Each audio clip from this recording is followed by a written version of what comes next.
దీర్ఘకాలిక మొండి వ్యాధులకు మెడినైన్ హోమియోపతి ఆయుర్వేదలో పరిష్కారం. మెడినైన్ అంటే సంపూర్ణ ఆరోగ్యం, పరిపూర్ణ విశ్వాసం. అందరికీ నమస్కారం. నేను doctor Nivedita. KIMS sunshine hospital బేగంపేటలో న్యూరాలజిస్ట్గా వర్క్ చేస్తున్నాను. ఈ నరాల సమస్యలు లేదా బోన్స్కి సంబంధించిన ఇష్యూసా లేకపోతే కండరాల్లో నొప్పులా ఏంటి అనేది డిఫరెన్షియేట్ చేసుకోవటం మాకు కూడా ఒక్కొక్కసారి కష్టంగానే ఉంటుంది. అలాంటిది పేషెంట్స్కి అసలు ఎలా అర్థమవుతుంది? వాళ్ళు ఏం చెప్తారంటే ఒళ్ళంతా నొప్పులు, లేకపోతే గనక ఒక దగ్గర కొంచెం పని చేసినా కూడా పట్టుకుపోవడం అనేది తరచుగా ఇబ్బందికి లోన్ చేస్తోంది అనేది వాళ్ళు వస్తూ ఉంటారు.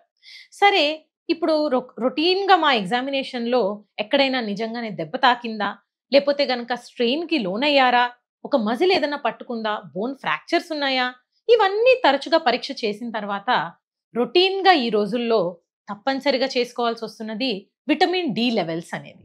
సో ఈ విటమిన్ డి అనేది ఎందుకు లోపిస్తోంది? ఒకప్పుడు అందరూ ఇదే ఆహారం తిన్నారు, ఇదే లైఫ్ స్టైల్ పాటించారు అని ఉందా? లేదు. ఎందుకు? రకరకాల మార్పులు వచ్చేసాయి. ఒకప్పుడు ఇంటి పని అంతా వాళ్ళ చేతులతో చేసుకోవాల్సి వచ్చేది. ఇప్పుడు అన్ని మెషిన్స్ చేసేస్తున్నాయి. మనం ఒక స్విచ్ ఆన్ చేస్తే చాలు.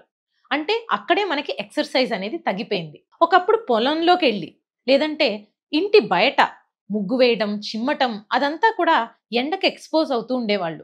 ఇప్పుడు ప్రతిదీ ఇంట్లో కూర్చుని మొబైల్లో ఆర్డర్ పెడితే వచ్చేస్తున్నాయి. సో మనం సన్లైట్ అనేది అసలు ఎక్స్పోజ్ అవ్వట్లేదు. ఒక న్యాచురల్ వెదర్, న్యాచురల్ ఎన్వైరన్మెంట్లోకి మనం వెళ్ళటం అనేది చాలా అరుదుగా జరుగుతుంది. మనం అలా వెళ్ళామంటే అబ్బా అదేదో చాలా కొత్త రకమైన యాక్టివిటీ చేసినట్లు ఫీల్ అవుతున్నాం. సో ఇదే కాకుండా ఆహార విధానాలు మారిపోయాయి. ఒకప్పుడు ఇంట్లో చేసిన రాగి ముద్దనో లేకపోతే రకరకాల పిండి వంటలు, ఇవన్నీ మినప్పిండి ఇలాంటి ఐటమ్స్ తోటి చేయటం వలన బోన్స్ కూడా చాలా గట్టిగా ఉండేవి. మరి ఇప్పుడు దొరికే ఆహారం, పాలు లేదంటే గనక ఫ్రూట్స్, వెజిటబుల్స్, రైస్లో కూడా ఎంతవరకు కెమికల్స్ ఉన్నాయి, ఎంతవరకు నాణ్యత ఉంది అనేది అర్థం కావట్లేదు.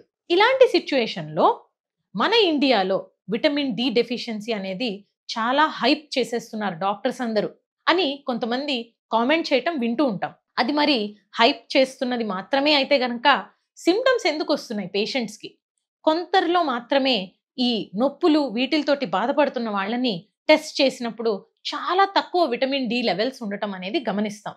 వాళ్ళలో ఆ విటమిన్ డి కరెక్షన్ చేసిన తర్వాత ఎంతో ఇంప్రూవ్మెంట్ అనేది కూడా చూస్తూ ఉంటాం. ఎక్కడో ఒకళ్ళకి ఇద్దరికి అది రాంగ్ వాల్యూస్ కూడా చూపిస్తూ ఉండొచ్చు. ఏ టెస్ట్ కూడా 100% సెన్సిటివ్గా 100% స్పెసిఫిక్గా ఉండదు. ప్రతి టెస్ట్కి ఒక వాల్యూ అనేది ఉంటుంది. సో ఇప్పుడు ఉదాహరణకి నా కేసులోనే తీసుకుందాం. నాకు ప్రెగ్నెన్సీ అంతా చాలా నొప్పులు ఉండేవి. సో హిప్ జాయింట్ పెయిన్ అని, బ్యాక్ పెయిన్ అని రకరకాల డాక్టర్స్ దగ్గరికి వెళ్తూ ఉండేదాన్ని. అప్పుడంతా అసలు విటమిన్ డి డెఫిషియన్సీ అనే దాని మీద ఎవరు దృష్టి పెట్టలేదు. నేను కూడా రొటీన్గా కాల్షియం, ఐరన్ అలాంటి సప్లిమెంట్స్ తీసుకున్నానే కానీ నాకు ఎంతకీ ఆ నొప్పి తగ్గలేదు. వన్స్ డెలివరీ అయిన తర్వాత ఆల్మోస్ట్ బెడ్ రిడెన్ అయిపోయిన సిచ్యువేషన్లో నన్ను ఎవరన్నా ఇద్దరు మనుషులు లేపాల్సి వచ్చే సిచ్యువేషన్ కనపడింది. అప్పుడు ఒక డాక్టర్ దగ్గరికి వెళ్ళాను. ఆయన మా అంకుల్, న్యూరాలజిస్టే. సో చూసి ఎంఆర్ఐ స్పైన్ కూడా చేసుకొని అంతా నార్మల్ ఉంది, ఇంకేమై ఉండొచ్చు కారణం ఇంత నొప్పులు, వీక్నెస్ రావడానికి మజిల్స్లో అని అప్పుడు బ్లడ్ టెస్ట్ చేసినప్పుడు విటమిన్ డి లెవెల్స్ ఏవైతే నార్మల్గా 30 to 100 ఉండాలో అది నాకు <3 ఉండటం గమనించాం. వెంబడి ఇంజెక్షన్స్ అండ్ టాబ్లెట్స్ వేసుకోవటంతో నేను విదిన్ 1 month రికవర్ అయ్యి నడవటం, నా పనులు నేను చేసుకోగలగటం అనేది నేను పర్సనల్గా ఎక్స్పీరియన్స్ అయ్యాకనే ఐ స్టార్టెడ్ బిలీవింగ్. ఓకే, నిజంగానే విటమిన్ డి డెఫిషియన్సీ అనేది ఇంత డ్రాస్టిక్ ఎఫెక్ట్ ఒకళ్ళ మీద చూపిస్తుందా అనేది కొంతమంది అప్పటిదాకా వాదించుకుంటూ ఉన్నారు, అది నిజమా కాదా అనేది.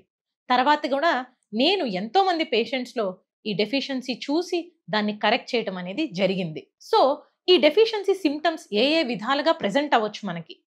చిన్నపిల్లల్లో అయితే గనక కొంతమందికి మందబుద్ధి, ఎదుగుదలలో మనకి సరిగా ఎదుగుదల అవ్వట్లేదేంటి అని గమనించటం, కొంతమందికి బోన్స్ వీక్ అయిపోయి త్వరగా ఫ్రాక్చర్స్ అవ్వడం, కండరాలు, నరాలు వీక్నెస్ తోటి రావడం, నొప్పులతోటి ఈ బరువులు ఎత్తలేకపోవడం అనే ఇబ్బంది.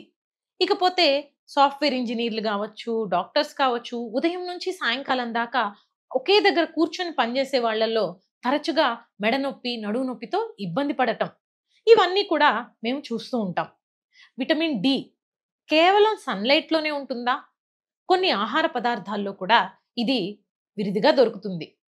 ఫర్ ఎగ్జాంపుల్ మనకి మిల్క్, ఎగ్, లేకపోతే మిల్క్ ప్రొడక్ట్స్ అన్నీ, ఇకపోతే పల్సెస్ అండ్ గ్రామ్స్, కొన్ని డ్రమ్ స్టిక్స్ లాంటివి, avocado and green leafy vegetables, వీటన్నిటిలో కూడా విటమిన్ డితో పాటు వైటమిన్స్ అన్నీ కూడా సప్లిమెంటేషన్స్ చాలా మంచిగా దొరుకుతాయి.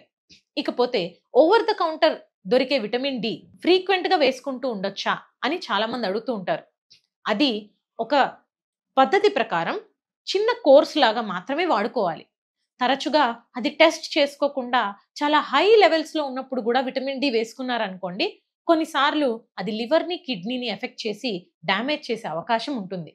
అందుకనే ఒక నిపుణులైన డాక్టర్ దగ్గరికి వెళ్ళి విటమిన్ డి లెవెల్స్ టెస్ట్ చేసుకున్న తర్వాత మాత్రమే ఆ సప్లిమెంటేషన్స్ అనేది తీసుకోవటం మంచిదన్నమాట.